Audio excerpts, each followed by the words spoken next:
Here is a question. Read it carefully and think about the answer. Let us solve it step by step.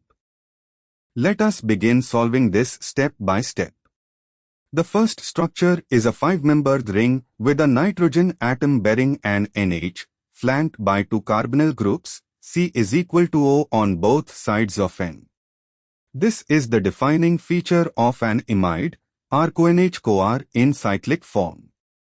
This compound is succinimide, a classic cyclic imide.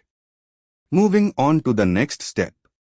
The second structure is a 5-membered ring with a nitrogen atom bearing an NH and only 1 carbonyl group adjacent to the nitrogen.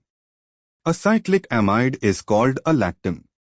This compound is 2-pyrrolidinonone, gamma-lactam, a classic lactam.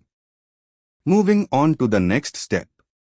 The third structure is a 5-membered ring with an oxygen atom and 1 carbonyl group adjacent to the oxygen.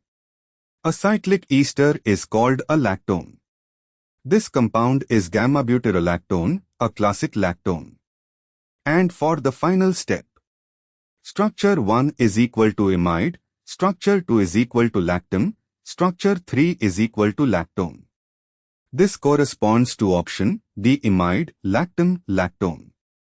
A calls structure 1 an anhydride, which is incorrect. An anhydride has 2 acyl groups linked by an oxygen, not a nitrogen.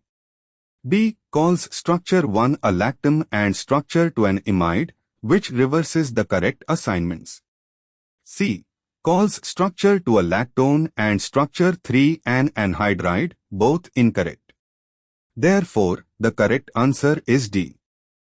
Therefore, the correct answer is option D.